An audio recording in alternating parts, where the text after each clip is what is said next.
오늘 본문 말씀을 가지고 복 주셨으니 복 주실 것이니 라는 제목으로 함께 말씀을 나누겠습니다. 추수감사절의 유래는요, 미국에서부터 시작되었습니다. 1620년 청교도인들이 이제 신앙의 자유를 위해서 메이플라워호를 타고 신대륙으로 건너갔죠. 하지만 그곳에 도착했던 100여 명은 추위와 또 심한 식량난을 겪으면서 결국 44명이 죽고 남은 사람도 심한 질병에 시달릴 수밖에 없었습니다. 그때 도움을 주었던 사람들이 이제 인디언 사람들이었습니다. 이들의 도움으로 다음 해에 풍성한 곡식을 추수할 수 있었고요. 또 도움을 주었던 인디언들과 함께 추수한 곡식과 칠면조를 먹으면서 신대륙에서의 첫 수확을 감사하며 감사절을 지낸 것이 추수감사절의 유래입니다. 그 후 2년 후에 추수감사절이 공식 절기로 선포됐다가 없어졌는데 1863년 링컨 대통령의 선포로 다시 지켜지게 되었습니다. 그것이 지금까지 이어져 내려왔고요. 우리나라는 1904년에 이제 이 추수감사절을 이제 초막절을 근거로 한 절기로 지키게 되었습니다. 추수감사절이 이렇게 미국 건립과 함께 시작되긴 했지만 사실 이것은 구약의 3대 절기 중 하나인 초막절을 근거로 만들어진 것입니다. 하나님이 이스라엘 사람들에게 세 가지, 그러니까 3대 절기를 꼭 지키라고 명령하셨는데요. 하나는 유월절, 하나는 맥추절, 그리고 또 하나는 오늘 우리가 지키는 초막절, 다른 언어로 추수감사절입니다. 이 세 가지의 절기는 모두가 다 기념을, 그러니까 기억해야 될 아주 중요한 메시지를 담고 있고요. 하나님께서 그것을 꼭 기억하고 기념하라고 절기로 지정하셨습니다.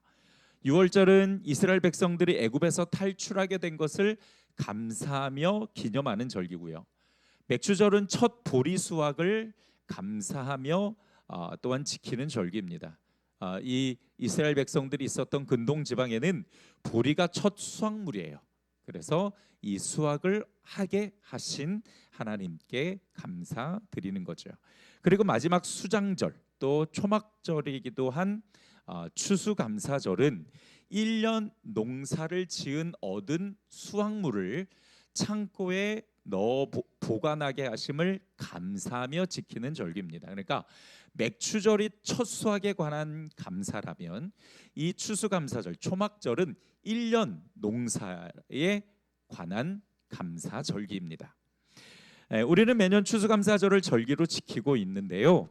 이 절기라는 말이 기념하고 기억하다라는 뜻이 있습니다. 그러니까 하나님이 이 초막절을 절기로 지정하시면서 너희가 잊지 않고 꼭 기억해야 될 메시지가 있어. 이거는 너희가 꼭 기억해야 돼. 그리고 감사해야 돼.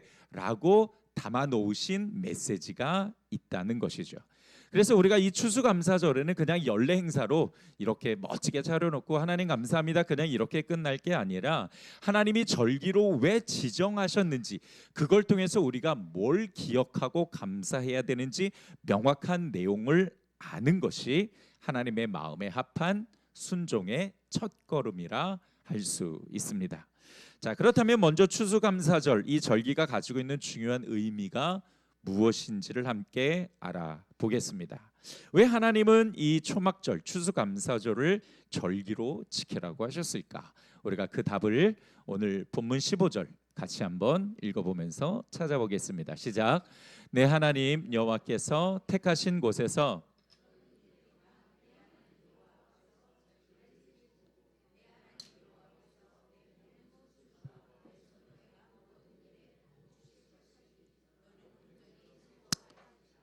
아멘. 자, 보십시오. 절기에 온전히 즐거워하라라고 말씀하시는데 뭘 즐거워하냐면 모든 소출과 손을 댄 모든 일에 복 주실 것을 즐거워하라고 말씀하십니다.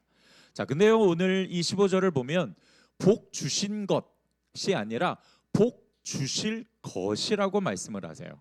히브리어에는 이 단어를 바라크라고 그렇게 쓰는데 사실 이 단어는 시간에 구애받지 않는 단어입니다. 그러니까 복 주신 것과 복 주실 것, 과거와 미래가 다 포함된 단어예요. 그러니까 하나님이 1년 동안 복 주신 것뿐만 아니라 또 앞으로 복 주실 것까지 기대하며 즐거워하고 감사하라고 말씀하신 것이죠. 여러분, 하나님이 주시는 복은요, 일회성으로 끝나지 않아요. 과거를 감사하면 미래에 더 감사할 수 있는 복을 주시는 것이 하나님이 주시는 복의 특징입니다. 그래서 감사 뒤에 감사를 하면 은혜 뒤에 은혜가 연결되는 거예요. 과거를 감사하며 미래를 기대할 때에 하나님의 은혜는 과거뿐만 아니라 미래에까지 포함된다는 것이죠. 그래서 과거의 감사로 끝나지 않고 미래를 감사하면 과거의 은혜가 미래의 은혜까지 연결되는 이 영적인 원리를 여러분 꼭 기억하시기를 주님의 이름으로 축복합니다. 자, 정리해 보면 추수감사절은 한 해 동안 하나님이 내게 복 주신 것을 감사하는 것이며 즐거워하는 것이고, 또 앞으로 복 주실 것을 감사하고 즐거워하는 날입니다. 그것이 추수감사절을 의미 있게 보내는 건데요. 중요한 것은 이 모든 것들이 어디에서 온다? 하나님에게서 온다는 것을 말씀하시고자 하시는 겁니다. 예전에 저희 아버지가 사과밭을 하셨어요. 제가 직접 키운 건 아니지만 이제 중간중간에 몇 번 내려가서 돕게 되는데요.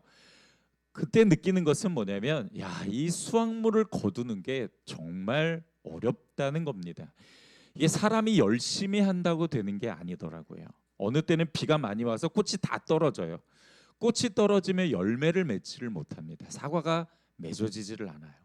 또 어느 때는 약을 잘못 써가지고 완전히 망할 때도 있었고요.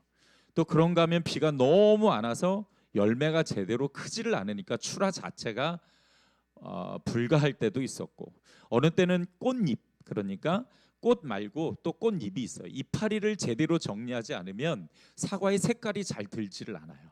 햇빛을 받아야 되는데 이파리가 햇빛을 가리면, 그러니까 또 그게 또 색깔이 안 나와서 팔지 못하는 경우도 있었어요. 저희 아버지가 농부셨지만 잘 못하셨던 것 같아요. 제 기억에 한 번도 소득을 얻은 적이 없어요. 이게 소득을 얻으려고 농사를 짓는 건데 매년 마이너스니까 이게 되게 힘들더라고요. 그렇다고 뭐 저희 아버지가 대충 하셨냐? 아니에요. 정말 열심히 하셨어요. 매일매일 풀 베고 뭐 이렇게 관리하시고, 하물며 그 꽃 열리고 열매 조그맣게 열리면 그거 하나 놓고 안수기도 하시고 십자가 그리시고 막 다 하셨단 말이죠. 그런데도 이게요, 마음 먹은 대로 안 되니까 너무 속상한 거예요. 여러분, 수확물을 거둘 수 있는 것 자체가 하나님의 은혜와 돌보심 없이는 불가능한 것입니다. 씨를 뿌리고 열매를 거두기까지 적당한 비와 바람과 햇빛으로 하나님이 돌보시지 않으면 아무리 사람이 애를 써도 거둘 수확이 없다는 거예요. 조금만 비가 많이 와도, 조금만 바람이 세게 불어도, 조금만 햇빛이 강해도 열매가 좋게 열리지를 않아요. 그러니까 자기 힘과 노력으로 수확물을 얻었다라고 말할 수가 없는 거예요. 그 이면에는 하나님이 돌봐주셔야 되는 은혜가 있으니까요. 여러분, 지금도 마찬가지입니다. 내가 열심히 일해서 벌었다 생각하지만 사실은 하나님이 일할 수 있는 직장과 환경과 능력과 건강과 힘을 주셨기에 가능하지, 하나님의 은혜의 배경이 없었다면 이거 자체가 어려운 일이라는 거죠. 신명기 8장 17절로부터 18절에 이 말씀이 기록되어 있는데 우리 같이 한번 읽어봅니다. 시작. 여러분은 여러분의 힘과 능력으로 부유해졌다고 생각해서는 안 됩니다. 여러분에게 부유해지는 능력을 주신 분이 여러분의 하나님 여호와이심을 기억하십시오. 뭘 기억하라고요? 하나님이 그 하나님이 어떻게 하셨다고요? 능력을 주셨다고요. 부유해진다라는 건 부자가 되었다라는 뜻이 아니라 우리가 수확을 얻을 수 있게 된 것을 이야기한 거예요. 여러분, 내가 일해서 내가 소득을 얻었지만 이 모든 것이 하나님의 은혜의 배경이 아니었으면 불가하다. 하나님이 하셨음을 너희는 기억해야 된다라고 말씀하시는 겁니다. 그러니까 내 힘으로 이만큼 왔어, 이렇게 생각하는 것은 너무 교만하고 어리석은 일이에요. 특히 그리스도인들에게는 말이죠. 이렇게 고백해야죠. 하나님께서 내게 복 주셔서 이만큼 올 수 있었습니다. 주님 감사합니다. 따라서 합시다. 하나님 내게 복 주셔서 이만큼 올 수 있었습니다. 주님 감사합니다. 네, 우리 그렇게 고백할 수 있는 성도들이 되기를 주님의 이름으로 축복합니다. 뿐만 아니라 일한 만큼의 소득을 얻는 것도 하나님의 복이에요. 자, 무슨 말이냐? 시편 128편 2절을 한번 보죠. 내가 내 손이 수고한 대로 먹을 것이라. 내가 복되고 형통하리로다. 다시 말하면 하나님의 복과 형통이 있을 때 손이 수고한 만큼 얻게 된다라는 뜻입니다. 자, 여러분 지금 세상은요, 수고한 만큼 대가를 못 받아요. 열심히 일해도 정당한 대가 받는 게 정말 어려운 세상이죠. 마치 기울어져 있는 운동장과 같아서 다 공평하게 받냐? 그렇지 않습니다. 똑같은 장소에서 똑같은 일을 해도 어떤 사람은 100만 원 받고 어떤 사람은 150만 원 받습니다. 그런 세상에서 내가 일한 만큼의 소득을 받는다. 이거는 하나님이 주신 복인 거죠. 그러므로 일할 수 있는 직장, 건강, 일한 만큼 벌 수 있는 모든 것이 다 하나님의 은혜요, 하나님의 복이라는 것을 인정하고 하나님 앞에 감사할 수 있는 오늘 하루가 되기를 다시 한번 주님의 이름으로 축복합니다. 그런데 목사님, 하나님을 믿지 않는 자들도 다 직장 다니면서 일한 만큼 벌잖아요. 뭐 그 사람도 그러면 하나님이 복 주신 건데 우리랑 무슨 차이가 있나요? 혹시 이렇게 생각하시는 분이 계실지 모르겠습니다. 그게 여러분 차이가 있어요. 하나님에게서 받은 복과 세상이 주는 복을 받은 사람의 차이점, 그게 전도서 2장 26절에 나옵니다. 자, 우리말 성경으로 한번 읽어보죠. 하나님은 하나님 보시기에 좋은 사람에게 지혜와 지식과 복을 주시지만 죄인에게는 온갖 노력으로 모으고 쌓게 하시고 그거를 하나님 보시기에 좋은 사람에게 어떻게 하신다? 넘겨주게 하신다는 거예요. 그러니까 하나님을 믿지 않는 것은 정말 큰 죄라고 성경에 말씀하시잖아요. 죄인이라고 말할 때에 하나님을 믿지 않는 이 죄인들이 열심히 일해서 모읍니다. 그러나 결과적으로 하나님이 그거를 모으는 걸 가만히 지켜보고 계세요. 그러다가 그들이 다 모으면 그거 쏙 가지고 누구에게 준다? 하나님이 하나님이 좋은 사람에게 툭 넘겨주신다는 거예요. 그러니까 열심히 일해도 사실 남는 게 없는 거죠. 벌었다 해도 나중에는 손해고 또는 잘 사는 것 같아도 그 이면에는 사실은 불행이 겹치게 되는 겁니다. 그래서 하나님이 주시는 복과 세상이 주는 복은요, 결과적으로는 완전히 다른 거예요. 물론 하나님을 믿지 않는 자들도 하나님의 보편적 은혜를 누리고 있습니다. 예를 들어 하나님이 거저 주시는 햇빛, 공기, 물, 자연 이런 건 뭐 믿는 사람이나 안 믿는 사람이나 모든 사람이 공평하게 누리는 보편적 은혜죠. 그런데 중요한 것은 우리는 보편적 은혜로 끝나지 않는다라는 거죠. 하나님이 우리의 삶에 개입하셔서 특별하게 인도해 주시고 더 영적인 것과 육적인 복을 주시는 놀라운 은혜 뒤에 은혜가 연결되는 줄 믿으시기 바랍니다. 그래서 달라요. 세상에서만 받는 복과 하나님이 주시는 복을 받는 사람의 결과는 그 인생은 너무 다를 수밖에 없는 거죠. 자, 추수감사절을 통해서 우리가 기억해야 될 거, 하나님이 우리에게 기억하라고 말씀하시는 것은 이겁니다. 따라서 합시다. 하나님이 주신 복과 주실 복. 네, 이겁니다. 하나님이 나에게 주신 복, 그리고 앞으로 주실 복. 이것을 추수감사절을 통해서 기억하라.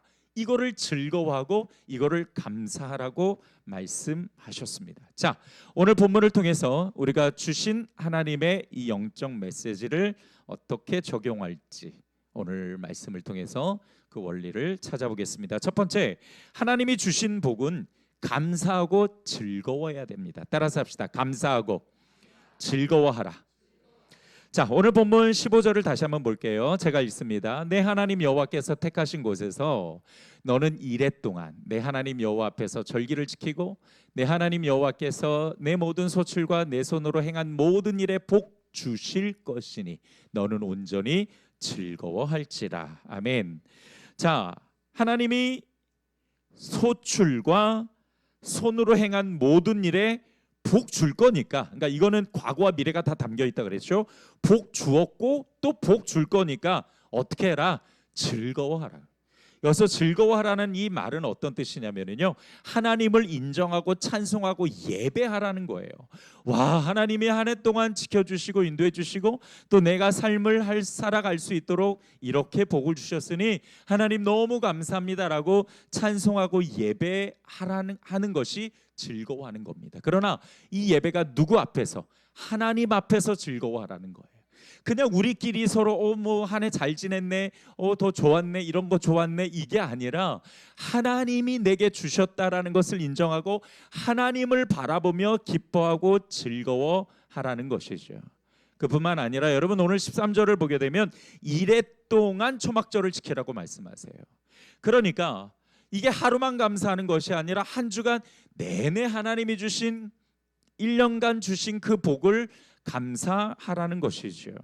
여러분, 우리가 추수감사절을 지키는 건 오늘 하루 이렇게 그냥 예배하고 끝이 아니라 하나님께서 우리에게 절기로 지정하셔서 말씀하시고자 하는 그 영적 메시지를 품고 한 주간 정말 이 특별한 한 주가 될 수 있도록 하나님을 기억하고 하나님이 주신 좀 복을 세워보는 것이 중요해요. 그래서 여러분께 나름 제가 숙제를 드리고 싶은 건 이거예요. 매일매일 한 주간만 1년간 내게 주신 은혜와 복이 무엇인가 한번 좀 세워보세요. 너 정말 많을 거예요. 뭐 하루에 몇 개 이렇게 제가 구체적으로 드리지는 않아도 매일 여러분이 하나님이 주신 1년간 주신 복이 무엇인가를 살펴보시고 세워보십시오. 그리고 그것을 감사하며 하나님 앞에 영광 올려드릴 수 있기를 주님의 이름으로 축복합니다. 자, 그런데 또 하나 우리가 이렇게 생각해 보는 것도 필요해요.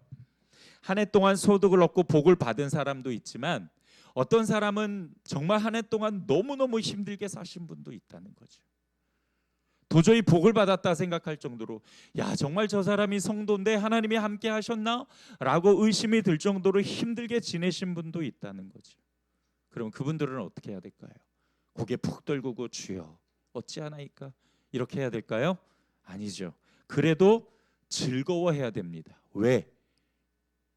주신 복도 있지만 주실 복도 있기 때문에. 할렐루야.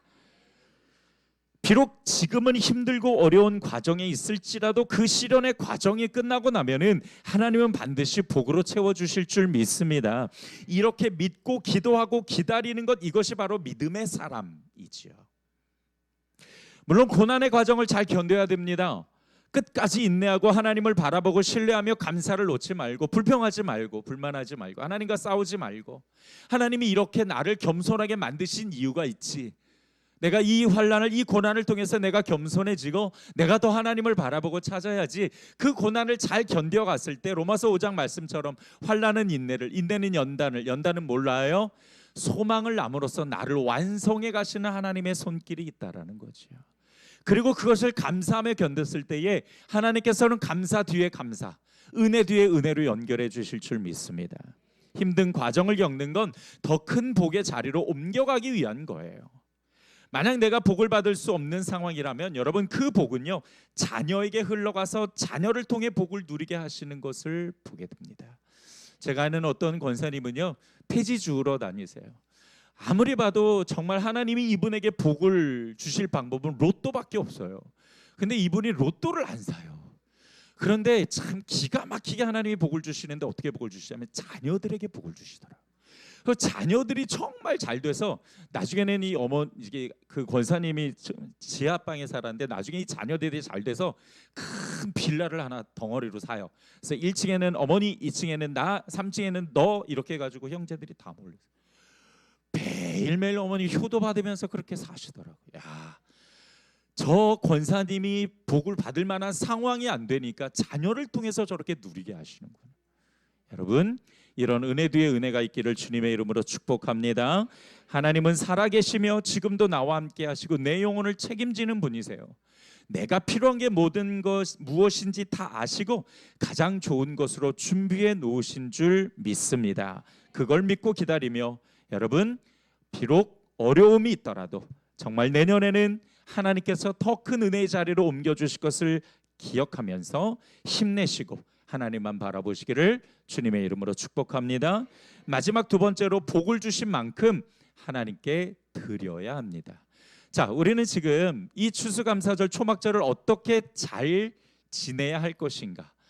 그냥 연례 행사로 끝나지 않고 하나님께서 우리에게 절규로 주신 그 이후 메시지를 분명히 담고 우리가 이 추수감사절을 어떻게 가치 있게 보낼 것인가에 관해 함께 말씀을 나누고 있는데, 그 두 번째가 하나님께 받은 만큼 드리는 것입니다. 자, 오늘 본문 16절로부터 17절 우리 여러분만 같이 한번 읽어보겠습니다. 시작.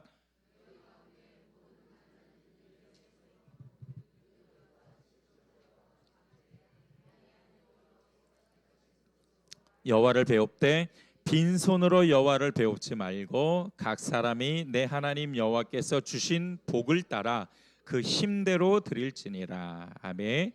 오늘 본문을 보니까 절기를 지키기 위해 하나님 앞에 나올 땐 빈손으로 오지 마라. 하나님이 주신 복을 따라 그 힘대로 능력껏 힘껏 드릴 예물을 가지고 나오라고 말씀하시죠. 여긴 두 가지 명령이 담겨 있는데, 첫 번째는 하나님께 드릴 예물을 꼭 가지고 나와라. 두 번째, 그 예물의 정도를 하나님이 주신 만큼 힘대로 드리라는 겁니다. 그래서 여러분, 우리 이제 나라에는 5개 절기가 있잖아요. 기독교에는 이 절기 때 우리가 특별한 예물을 드리는 것도 바로 이런 이유입니다. 다만 정해진 액수가 아니라 하나님이 내게 주신 은혜와 복만큼 성령님이 감동 주시는 대로 준비해서 드리시면 됩니다. 내게 주신 은혜와 복만큼 드리는 것, 그리고 앞으로 받을 복을 기대하며 믿음으로 드리는 것. 많이 벌게 하셨으면 많이 드릴 수 있고 적게 벌게 하셨으면 적게 드리는 거죠. 근데 우리가 기억해야 될 것은 왜 하나님이 이 헌금을 준비해서 드리라고 하셨는가에 대한 마음, 그 하나님의 뜻이 중요하겠죠. 헌금은 내가 얻은 소득과 복은 하나님이 주신 겁니다 라는 신앙 고백이 담겨 있습니다. 내 믿음을 하나님께 증명해야 되잖아요, 그죠? 여러분이 하나님 앞에 감사하다라는 것을 입으로뿐만 아니라 하나님이 보시기에 확실히 알 수 있는 증거가 바로 헌금이에요. 그래서 하나님께서는 빈손으로 오지 마라 라고 말씀하신 겁니다. 여러분 생각해 보세요. 하나님이 쓸 돈이 없어가지고 네 돈 좀 갖고 와라 그러신 건 아닐 거 아니에요. 헌금은 하나님이 나에게 주신 것, 이거 하나님이 주신 것입니다라는 귀한 믿음의 표현이고 믿음의 열매입니다. 헌금이 있는 곳에 진심이 있어요. 예수님께서 그렇게 말씀하셨잖아요, 그죠? 물질 있는 곳에 마음이 있다고 하신 것처럼 여러분 정말 제가 지켜보더라도요, 그 마음에 진심이 있으신 분은 헌금을 하시더라고요. 그렇게 어렵고 힘든 가운데서도. 하나님이 원하시는 것은 믿음의 행동과 결단이지 돈이 아닙니다. 추수감사절에 드리는 이 특별한 예물은 하나님이 1년 동안 내게 주신 소득과 복에 대한 감사의 표현이고 우리의 신앙과 믿음의 고백입니다. 그런 예물을 통해 하나님을 인정하는 것이고 그게 하나님을 찬양하고 예배하는 것이죠. 자, 그러나 다시 한번 말씀드립니다.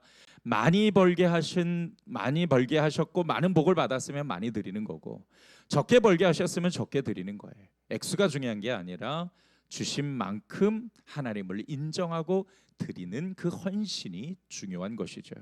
꼭 기억하십시오. 헌금은 내 믿음을 하나님께 보여드리는 믿음과 신앙의 열매입니다. 헌금이 있는 곳에 진심도 있습니다. 말씀을 정리하겠습니다. 추수감사절은 성경에 나오는 초막절이라고 부르는 수장절입니다. 초막절은 1년 동안 내게 주신 소득과 복을 특별하게 감사하는 날이에요. 그 감사의 내용이 1년간 내게 소득을 주신, 내가 일할 수 있는 건강과 직장과 또 내가 소득을 얻을 수 있는 모든 환경을 조성하시고 준비하신 그 하나님, 이 모든 것들이 하나님께로부터 왔고 하나님이 주신 것입니다를 인정하는 그 내용을 가지고 믿음의 고백을 가지고 하나님 앞에 나와 예배로 즐거워하며 특별한 예물을 드리는 것이 절기로 주신 이유입니다. 여러분, 하나님께서 올 1년을 지키시고 보호해 주셨고 인도해 주셨을 뿐만 아니라 이제 내년 또 한 해를 지키시고 보호해 주시고 인도해 주시고 우리에게 소득을 주실 텐데, 우리가 감사 뒤에 감사로 은혜 뒤에 은혜를 경험할 수 있는 우리 성도들이 되기를 주님의 이름으로 축복합니다. 좋으신 아버지 하나님 감사합니다. 오늘 말씀을 통해서 하나님께서 초막절 절기를 통해 우리에게 추수감사절을 주시고 이 추수감사절을 통해 우리가 무엇을 감사하고 무엇을 하나님 앞에 영광 올려드리고 즐거워하고 기뻐해야 되는지를 함께 보았습니다. 성령님께서 은혜와 능력으로 주장해 주셔서 오늘 이 절기를 통해 우리 성도들이 바른 신앙관으로 또 바른 성경적 세계관으로 이 추수감사절을 연례 행사로 끝내지 않고 오늘부터 한 주간 정말 하나님이 주신 은혜와 복을 세워보면서 더 감사하며 겸손하게 나아가는 삶이 되게 하여 주시옵소서. 예수님의 이름으로 기도드렸습니다. 아멘.